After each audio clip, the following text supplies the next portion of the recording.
Orkney and Shetland. The Minister, please pause and reconsider. Minister. Thank you, Mr. Chairman, and it is a pleasure to serve under your chairmanship. So here we are again. As we speak, thousands of farmers are once again rallying outside the gates of this building. Over the past 6 months, our farmers have repeatedly been told by this Labour government that their way of life is expendable, that their hard work, their sacrifice, their future can simply be priced up and taken away. So is it any wonder why our farmers have shown up in such vast numbers again today? And make no mistake, Mr. Chairman, it is not just our farmers outside these gates. Across the country, more than 148,000 people have signed the petition because they know, just as we do on these sides, on these benches, that the family farm tax is wrong. It is vindictive and it must be scrapped now. So I use this opportunity whilst talking about the petition to thank the Honourable Member for South Norfolk for leading this petitions debate. But I have to say, Dr Murison, that I believe that he did a staunch disservice to those petitioners who put their faith in him to lead this debate by not actually forming any opinion based on the strong arguments that he absolutely communicated but didn't form an opinion. Just a mere spokesman, not using his opportunity in this debate to voice properly their concerns. And I must say, what an image for our farming community to take away from today's debate. Where on earth is the Secretary of State for DEFRA? We have the Shadow Secretary of State sat beside me. Where on earth is the Farming Minister? Absent. And what message does it send that the Labour Party have clearly filled the benches up on the other side of this House, but only 4 members of the Labour Party spoke in this debate, despite having an opportunity to voice their concerns in this petitions debate, which effectively is a 3-hour debate, of which, Mr Chairman, all 5 of them that spoke voted against scrapping the family farm tax when we brought the motion to the House last time. So this is probably one of the most important debates that we can have on this issue, but yet once again, those with responsibility for rural areas and our farmers are missing in action. Indeed, Mr Chairman, there is Labour members on the other side of the House that have turned up but not even contributed in this debate, yet representing such vast, large rural constituencies. So where is this government that claims to be on the side of rural Britain?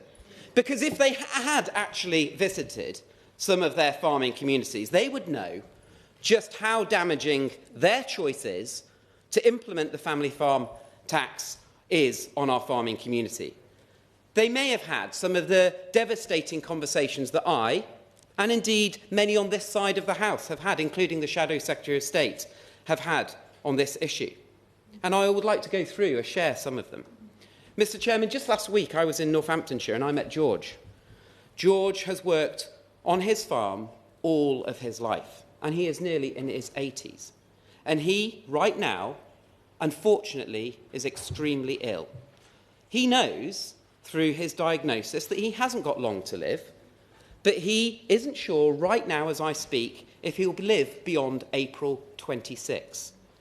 He knows that should he pass away before April 26, his IHT bill will be 0. But if he passes away after April 26, his tax bill to his family will be well over £1 million, a debt which his family simply cannot sustain.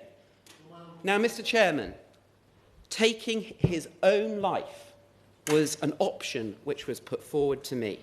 Mr Chairman, these are horrific choices, unthinkable amounts of pressure for any individuals or families to be put under, never mind some of the most vulnerable in our society, and I will give way. Who's giving a very powerful speech. It's true that George was given no notice, was he? No ability to plan for this absolute and important impact on his life and everything he's worked for. But isn't it worse than that? Because explicitly he relied on a promise not to do this, and that makes it particularly unforgivable. And I could not agree more. I will just answer this point before giving way. I cannot agree more with the point that has just been made by my right honourable friend, because what the electorate was sold was false promises in the run-up to the general election. They were specifically told that this Labour government would not change agricultural property relief, but that is exactly what they have done. So I will ask the Minister, how will he communicate with George? What does he tell George based on the promises that were given in the run-up to the general election? And will he acknowledge, for I can't believe how many times I have asked this, will the government commit to recording suicide statistics across the farming sector as we move closer to April 26? And if the Minister is so determined to carry on with his family farming death tax, will the Minister at least look at changing the abruptness of this tax's implementation to protect the most vulnerable in our farming community? It cannot just be right that this government is forcing people into these decisions to make. Mr. Chairman, another point that has been made is that this tax also hits our next generation. There are young people that we need to be powering our industry forward to the future. So what did the Minister say to Gemma, the granddaughter of a lifelong farmer who has been forced to split up their family's farm, leaving their future in doubt? What does the Minister say to the thousands of young farmers up and down the country, indeed many of those who are right outside this building now, who are in similar situations because of this government's choices? Indeed, I spoke to a few of them outside before coming into this House. Indeed, these concerns have also been raised by the member, my right honourable member, the member for Dumfries and Galloway and East Hampshire and their contributions. And then there is the tenant farmers, Mr. Speaker. Around a third of agricultural land is farmed by tenants. Just recently, I was speaking to Tom, a tenant farmer who stands to lose not only his livelihood, but also his family home, as his landlords scramble to reduce their IHT liability before April 26. The Tenant Farmers Association is already warning of the mass renegotiation of many agricultural tenancies ahead of the family farm tax kicking in. So for the tenant farmers, there is no protection because the government didn't see it fit to recognise their unique situation. So will the Minister recognise the injustice tenants like Tom are being exposed to through this government's choices and provide protections for those with tenancies? And for the whole agricultural sector, there has been many points made by members on this side of the House, including my honourable friend for Cheshire and Edelsbury, who has been talking about the wider implications on our food sector. And just last week, I was at the Yorkshire Agricultural Machinery Show, which I attended just last week, and met a tractor dealer, which is also a family business, that are struggling to stay afloat. And why? Because confidence is draining from the farming sector, and they are seeing orders for new tractors and machinery equipment significantly being reduced. And I will give way to the honourable member. Him for his sterling work. He will know early mornings, late nights, no holidays, low profit margins is a typical day in the life of a British farmer. They do it because they love the land, to feed our nation and to sustain our rural communities. Would he therefore agree with me that this tax grab is a wrecking ball? It will decimate our family farms, and if Labour proceed with it, they will have the death of rural Britain and rural Ulster on their hands. We need to stand up and stop this tax grab and ensure that those farmers that are outside this building today are heard in this place today. Yeah. And I absolutely thank the honourable member for her intervention and could not agree with her more. And what has been telling in this debate is that we've not only had strong voices and strong representation from Northern Ireland, but indeed Scotland and every part of this United Kingdom, all voicing their concerns that Labour's choice to bring out this family farm tax will have catastrophic consequences, not only on those hard-working family businesses that are right outside the gates of the Houses of Parliament now, but the wider agricultural sector, as indeed those comments that have been made to me at the Yorkshire Agricultural Machinery Show, which I attended earlier this week. Because those machinery dealers are telling me that they are also not only being impacted by the lack of confidence now that is resulting through Labour's choices in reducing inheritance tax relief, but also the consequences of employers' national insurance and other pressures which are being put on the wider sector. And if it wasn't bad enough for this particular business that I spoke to, through their own calculations that they have already made, they will be liable to nearly £800,000 on death tax liability as a result of the changes to business property relief. And in addition, this is a business that has been trading, Mr Chairman, for over 130 years, which are now facing the end of the line. So it is not just those farming family businesses that are being impacted, but the wider agricultural sector. And as has been raised, Mr Chairman, by the Honourable Member for Gordon and Buchan, research has been undertaken by the NFU, which suggests, quite rightly, unfortunately, that 75% of farming businesses will be affected. Research undertaken and released just recently by Savills is suggesting 88% of farmland will be affected, and research conducted by the Central Association of Agricultural Valuers suggests that the government underestimates this tax impact by fivefold. These are professionals in the industry, and the government has not even willing to listen to the points that they are making, and I will give way. I'm very, very grateful, and he's speaking very, very powerfully about the issues that are going to affect the farming community. He mentioned the NFU, and particularly the NFU in Scotland, who I met recently. And what I was appalled by is the Treasury have refused to meet them. The representative body of farmers in Scotland reaching out repeatedly for the Treasury and the Treasury officials to meet them so they can discuss their concerns. The Treasury Minister and the team are refusing to engage. They're just not listening. Does he agree with me? That's a complete, they're just not taking the responsibilities or understanding the impact as seriously as they should. I thank my honourable friend for giving way. And the point that he makes very powerfully is this, that collectively, all industry bodies, indeed professionals in this sector, are all united in saying exactly the same thing, whether it is the NFU, the CLA, the CAAV, which I put on record that I am a fellow, having previously practised as a rural practice surveyor, understanding the implications on value of farmland. Indeed, Savills, as a key land agent, are all saying exactly the same thing, that this government's policy will have catastrophic consequences. And it is my understanding, Mr Chairman, that the Chancellor has not even bothered, as of yet, to reach out to any of these professional organisations, sit round the table and understand the concerns that are being brought forward, a point that was made very eloquently by my honourable friend, the member for Bridlington and the Wolds, and I will give way. I'm very grateful to Shannon for giving me articulating the substance of this with great passion. Does he agree with me that at the heart of this fiscal misadventure is classic Treasury dogma, whereby the principal objective is to quantify the price of something and pay no cognizance to the value of it? And APR and BPR will unravel for this government. Does he agree that it would be far better for the government to take steps to roll back on this now, rather than wait for it to absolutely go pear-shaped?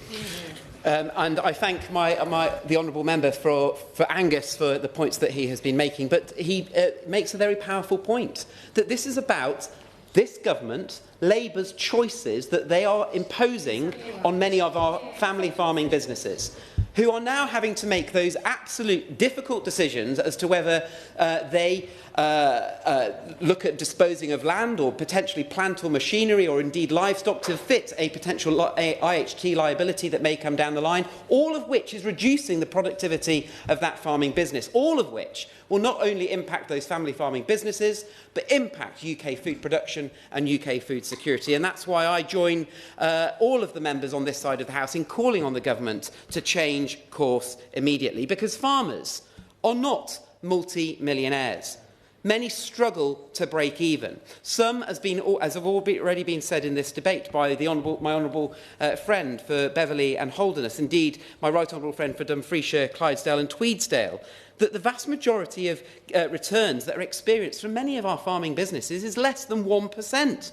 Yet the value of the land that they sit on will, in most cases, be severely impacted as a result of the IHT changes, because the threshold that the government is bringing out is £1 million, when the average size of a farm in England is 200 acres, and you take into account the value of farmland, the cottage that may exist on the farm, the plant or machinery, the livestock, the growing crops or stocks that may be in store, the value will be significantly higher than £1 million, and that is why the government needs to listen to the NFU in their statistics, and I will give way.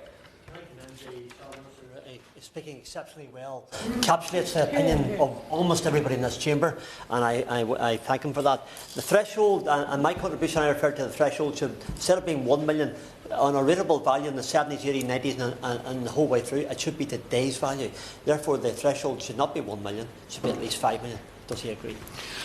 Well, what I would say to the honourable member is if the Conservatives had been absolutely clear, we would axe the family farm tax, we would reverse the changes to business property relief and agricultural property relief, which is having such huge catastrophic implications. So actually, the government, in my view, needs to go further, not twinker with thresholds, but provide proper, decent certainty to the whole of the agricultural community by reversing these catastrophic implications that they admit themselves is only going to give a revenue to the Treasury of about £500 million, which, to my understanding, keeps the NHS going for about 20 hours. So for the detrimental impact that this is going to have, the government should think about reversing this disastrous policy to start with.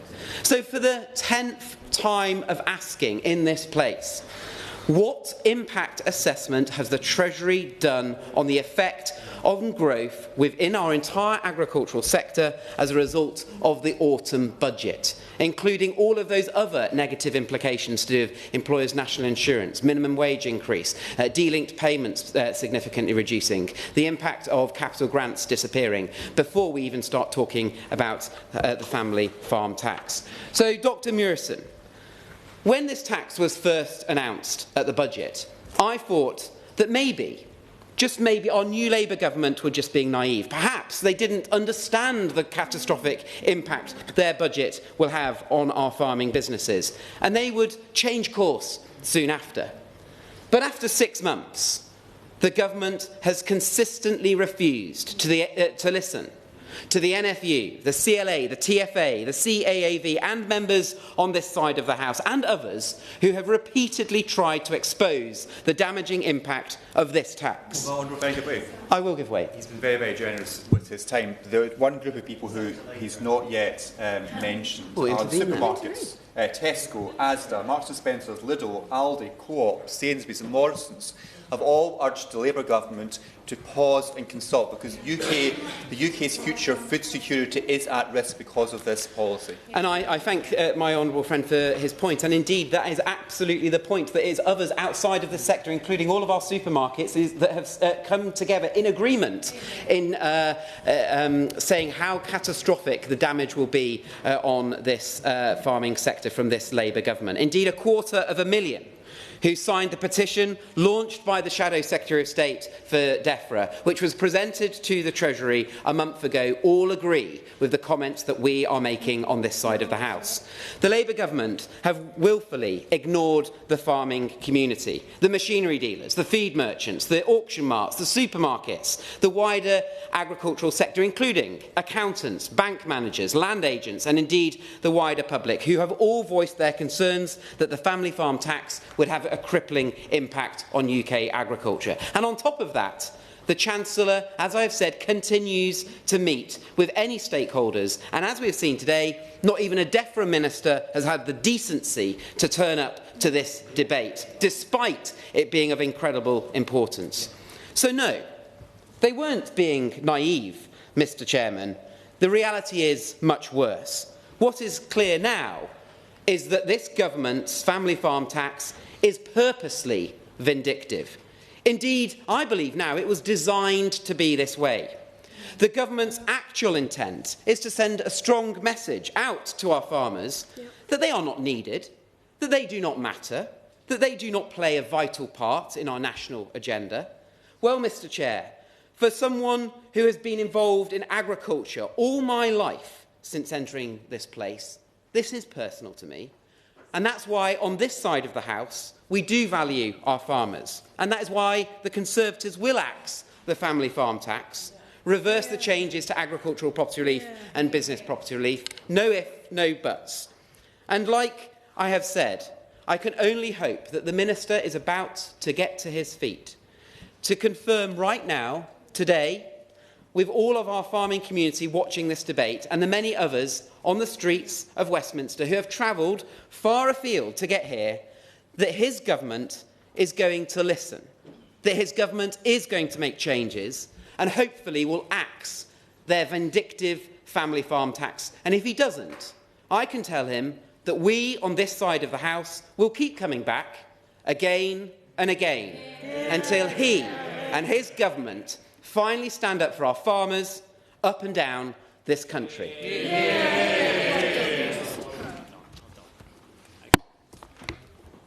Thank you, Dr Murison, and it's a pleasure to speak in this debate with you as Chair. And I'd like to begin by extending my thanks, as other members have done, to my honourable friend, the member for South Norfolk, for opening today's debate, and I recognise